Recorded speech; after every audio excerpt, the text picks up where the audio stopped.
Periods के वो तौर तरीके जिनसे कि कंसीव करना, गर्भ धारण करना, प्रेग्नेंट होना बहुत आसान हो सकता है।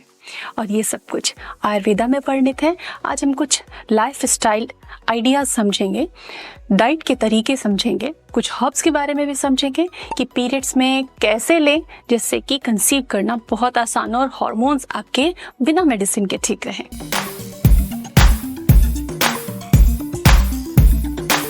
Hello and welcome again. आपकी पीरियड साइकिल जब शुरू होती है, पीरियड का फर्स्ट सेकेंड डे स्टार्ट होता है, तब से एक नई बिगनिंग होती है। ओवरीज में फॉलिकल धीरे धीरे बड़े होते हैं, उनमें एक एग डेवलप होने लगता है, एक नई साइकिल की तरफ बढ़ते हैं, गर्भधारण की एक नई संभावना की तरफ आगे बढ़ते हैं। अब ऐसे में आयुर्वेदा के अकॉर्डिंग बताई गई कुछ बातें जो आप घर बैठे फॉलो कर सकते हो, अपने रूटीन में आपको फॉलो करना होता है, जिससे कि आपका कंसीव करने का सफर बहुत अच्छा और आसान हो जाएगा और छोटा भी। तो ये तरीके क्या हैं, इनके क्या लाभ हैं? सबसे पहले इसके महत्व को समझते हैं कि इम्पोर्टेंस क्यों है इस वीडियो का, जिससे कि आप इस वीडियो को पूरा देखें, समझें। फ्रेंड्स, हमारे शरीर में वात, पित्त, कफ 3 दोष होते हैं। इनका बढ़ना रोगों का निमंत्रण होता है और कंसीव करने में भी ये दोष प्रॉब्लम क्रिएट करते हैं। तो पीरियड एक ऐसा समय है जिनमें छोटी छोटी मिस्टेक्स इन दोषों को डिस्टर्ब करती हैं और हमारे कंसीव करने के चांसेस को खराब कर देती हैं। लेकिन हेल्दी लाइफस्टाइल जो आयुर्वेदा में वर्णित है, उसको फॉलो करके पीरियड्स के साइकिल के साथ ही आप अपनी कंसेप्शन जर्नी शुरू कर सकते हो बहुत हेल्दी तरीके से। तो कुछ ऐसे टिप्स बताऊंगी जो घर में आसानी से किए जा सकते हैं, आपको बाहर जाने की कोई ज़रूरत नहीं पड़ने वाली है। तो वो टिप्स क्या हैं?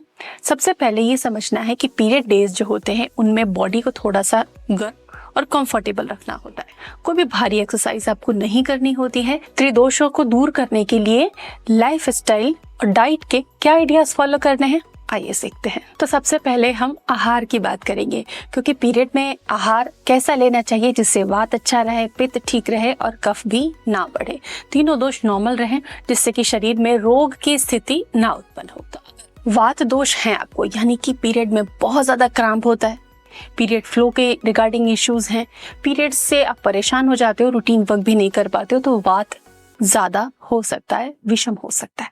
अब ऐसे में वाता पैसिफाइंग, वाता को शांत करने के लिए क्या आहार लेना है आपको, क्या डाइट लेनी है आपको, वो जानते हैं। तो सबसे पहले हमें पहले का रखा खाना नहीं खाना, हमें फ्रेशली कुक्ड फूड ही खाना है। जैसे दलिया, खिचड़ी, सब्जी, रोटी, जो भी हम खाना चाहते हैं उसे हमें फ्रेशली कुक करना है। वार्म फूड खाना है, ठंडा खाना नहीं खाना है। कच्ची चीज़ों का प्रयोग बहुत ज़्यादा नहीं करना है। ठंडे पेय पदार्थ नहीं पीने हैं। गर्म पेय पदार्थों में भी कैफीन युक्त पदार्थ हमें नहीं पीने हैं। हेल्दी फैट का इस्तेमाल करना है, जिससे कि वात दोष शांत हो जाते हैं।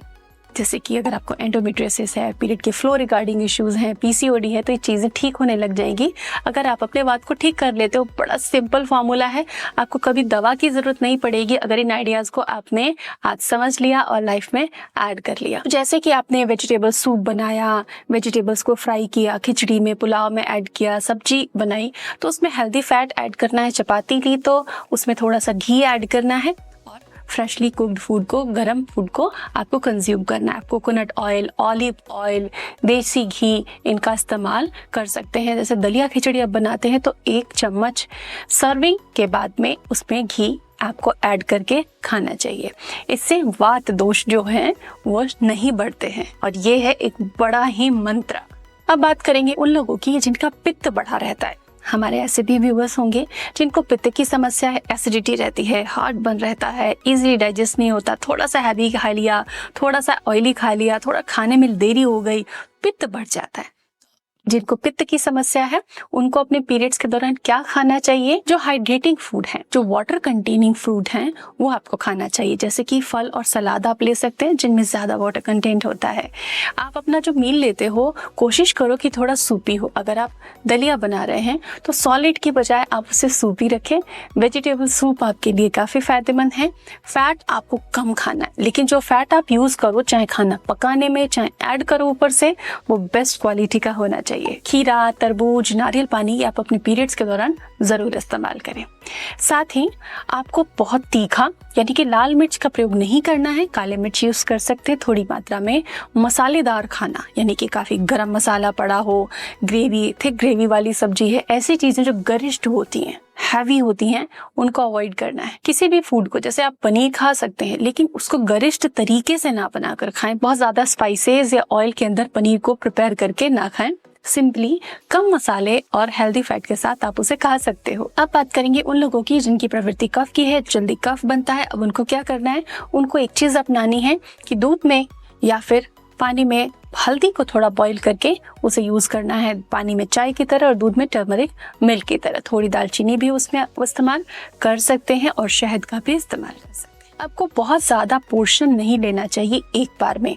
जैसे कि आपको 3 रोटी की भूख होती है तो आपको 2 से 2.5 रोटी के आसपास ही खाना चाहिए। थोड़ा कम करना चाहिए अपना पोर्शन साइज। एक तो फूड का पोर्शन साइज आपको कम करना है और दूसरा गरिष्ठ, बहुत हैवी, पचने में भारी चीज़ें आपको नहीं खानी है। इजी टू डाइजेस्ट फूड खाना है। जैसे कि आपने दलिया प्रिपेयर किया या आपने खिचड़ी प्रिपेयर की, उसमें आप थोड़े वेजिटेबल्स ऐड कर सकते हो। आपने पोहा प्रिपेयर किया, उपमा प्रिपेयर किया, उसमें भी आप वेजिटेबल्स ऐड कर सकते हो।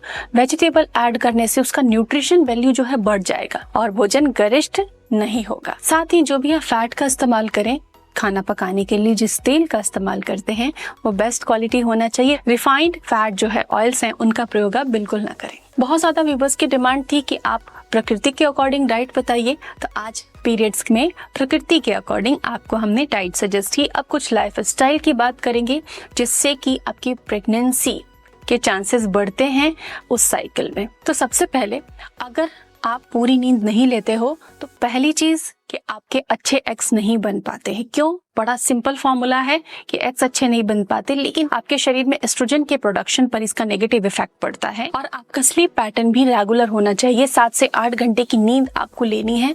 पीरियड डेज में प्रॉपर रेस्ट करना बहुत ज्यादा जरूरी है। आप सुपर वुमन नहीं है और कोई भी सुपर वुमन नहीं हो सकती। पीरियड डेज में आराम करना बहुत ज्यादा जरूरी होता है। 1 गो में 7 to 8 आवर्स स्लीप जरूरी है आपके एग अच्छे बनने के लिए, आपके हार्मोन्स बैलेंस्ड वे में प्रोड्यूस होने के लिए। तो स्लीप एडिकेट रखें, इससे आपका तनाव भी काफी हद तक आप कम महसूस करेंगे। पीरियड डेज में नहाने से लेकर बहुत ज्यादा भ्रम है, तो उन भ्रमों को हम दूर करें। हमें शोल्डर से बात लेना चाहिए। पीरियड में 3 से 4 दिन हमें सिर से नहीं नहाना चाहिए। ऐसा रजस्वला परिचर्या में आयुर्वेद में लिखा गया है और हमें इसे मानना चाहिए। तो पीरियड्स के डेज में नहाएं या नहीं नहाएं, कंफ्यूजन हो सकता है आपको भी। तो पीरियड डेज में नहाना बहुत जरूरी है क्योंकि हाइजीन बहुत इंपॉर्टेंट है।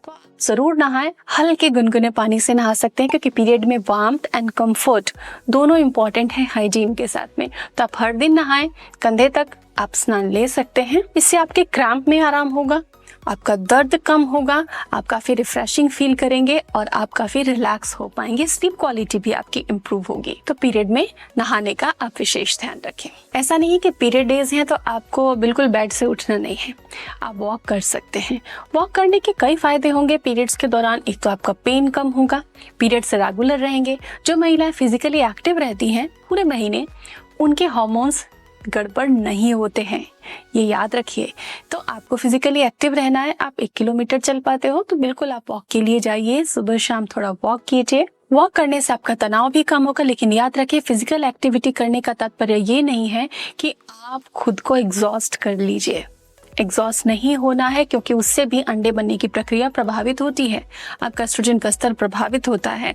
तो को बहुत ज्यादा हैवी वर्कआउट नहीं करना है पीरियड डेज में। सिंपल पैदल चलना आप रेगुलर रख सकते हैं। तनाव आपके तीनों दोषों को बिगाड़ता है, उनको संतुलित नहीं रहने देता।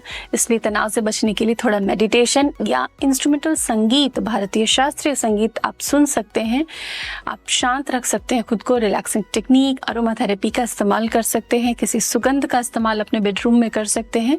इससे आपकी तनाव को दूर करने में आपको मदद मिलेगी। पीरियड्स में हाइजीन रखना बहुत इंपॉर्टेंट है। कई महिलाओं को पीरियड में प्रॉपर हाइजीन नहीं रखने की वजह से पीरियड के तुरंत बाद वेजाइनल इन्फेक्शन होते हैं और इससे उनके गर्भधारण की क्षमता पर प्रभाव पड़ता है, कॉम्प्लिकेशंस आते हैं। तो आपका हाइजीन पूरा रखना है। 4 से 6 घंटे पर पैड चेंज करना है। अपने नाखून कटे रखने चाहिए। कॉटन के अंडरगारमेंट्स यूज करने चाहिए। खट्टे फल और दही का इस्तेमाल अपने भोजन में करना चाहिए। साथ ही अपने अंडरगारमेंट्स को धूप में जरूर सुखाएं। पानी पर्याप्त मात्रा में पिएं और साथ ही पीरियड्स के दौरान महिला के शरीर में पोषक तत्वों की कमी होती है तो आयरन, कैल्शियम, विटामिन B12 और विटामिन D3 का आप सेवन कर सकते हैं, सप्लीमेंट्स का इस्तेमाल कर सकते हैं। इससे आपकी गर्भधारण की संभावना काफ़ी हद तक बढ़ जाती है। तो आज ये कंप्लीट पैकेज आप लोगों के साथ शेयर करते हुए खुशी हो रही है। अब बारी आपकी है कि अच्छे से इसको अपने रूटीन में फॉलो करें और बेनिफिट्स उठाएं। Thanks for watching.